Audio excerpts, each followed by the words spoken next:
I'm meteorologist Robert Spetta. It's currently the morning of the 29th of July, 2021. Taking a look across the tropics, though, we do have a few areas to watch. But first thing I do want to note, though, we have In-fa's remnants off here towards eastern China. Nepartak is off the screen towards the north, a minor TD right here. But overall, according to the Japan Meteorological Agency, there are no active named storm systems at this time. Doesn't mean things are quiet, though. We still have a positive pulse of the Madden-Julian oscillation. The southwest monsoon is still in play. An invest area here, which I think is going to be interesting over the coming days, still pulling in that moisture across the Philippines, not to mention our little minor TD southeast of Tokyo. Not really too concerned about that, but, worth watching as well. And you can see where Nepartak's remnants are. Actually, warm sea surface temperatures over the Sea of Japan, kind of flaring up some convection around it. It could even bring some a tropical system, or subtropical at least at this point, could bring some convection into Russia, believe it or not. Kind of interesting. When you think of Eastern Asia, you don't think of Russia, but a lot of lost ducks right there, and that's all Russia right there. So they could get some impacts from that system as well. I thought that was kind of interesting. But let's talk about the weather map here. There's your minor TD southeast of Japan. You have that monsoonal flow. You can see on the isobars right there running in from the southwest towards the northeast, and you can overall flow with that over the upcoming week. With that invest area, watch this. It kind of tries to spin up something and it pulls it back towards Japan. Kind of interesting how that all is going to flow. And actually, some of the guidance almost pulls a monsoonal low, like what we've seen with Nepartak, into the Tokyo area. Watch this right there. Increase in moisture as we go ahead into next week. So we could have another system during the Olympics pushing in through Tokyo. Now, like Nepartak, it's probably not going to be, a big event, but it could have some impacts on a few of the events there. Looking ahead in the long range, I think back here towards the west, though, big topic is that area in purple right here, that heavy embedded moisture is lifting a little bit towards the north, more so into Taiwan as we go ahead in the next week. Still got that moisture flow for the Philippines. It doesn't stop, but you can see it starts to kind of lift further towards the north, so not nearly as heavy for the Philippines, if you will, through next week. Actually, you see here Thursday, Friday. Let's look ahead into Friday, and then by Saturday, as we go ahead through the 30th, that all starts to lift slowly towards north. Still got additional rainfall still out here. I mean, 50 to 100 millimeters easily.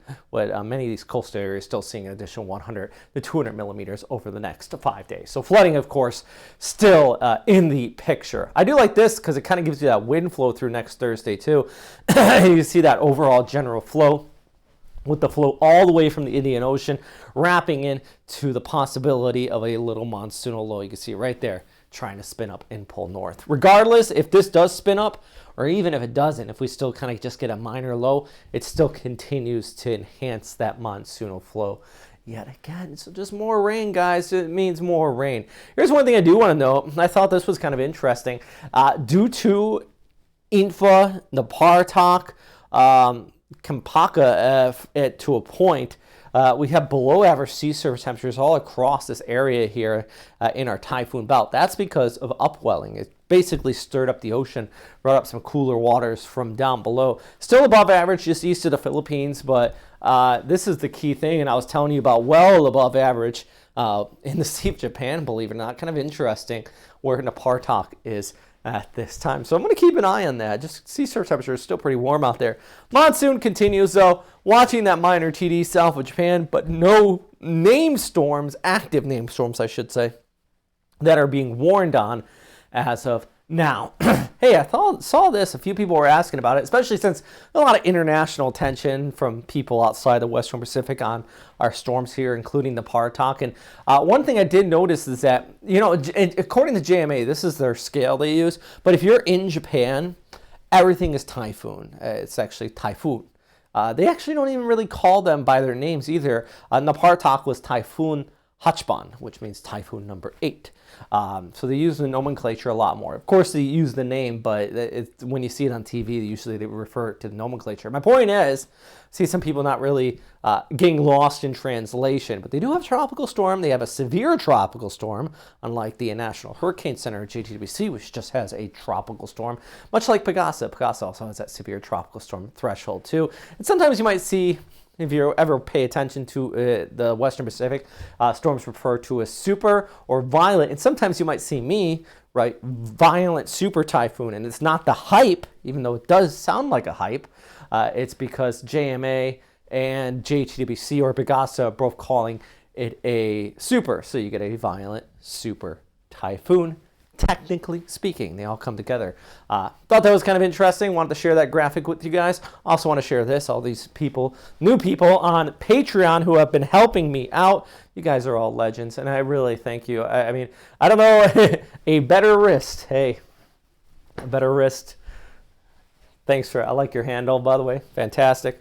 Thanks for donating $5 a month. Truly, truly appreciate you guys. Super Typhoons who donate $10, excuse me, not $5, $6 a month. Super Typhoons donate $10 a month. Keep these updates going. Not only that, I mean, first off, this is motivation to keep me going here. But second, it affords new equipment. I got new lighting in here just recently. I got a new computer, which is going to be up and running so soon. Oh, I keep on saying that. I've been saying that for a while. But I got the official training going on this week. So hopefully next week or two, that's going to be... I don't want to release the... I could probably do something with the new graphic package, but it's going to look terrible. And I want it to look great for you guys. I've been waiting so long. Just wait a little bit longer. Hey, if you want to be some of the first people to get that notification that the stuff's up and new, hit that subscribe button, and also check me out on Patreon. Oh, and follow me on the social media platforms. I post there quite often. Stay safe out there.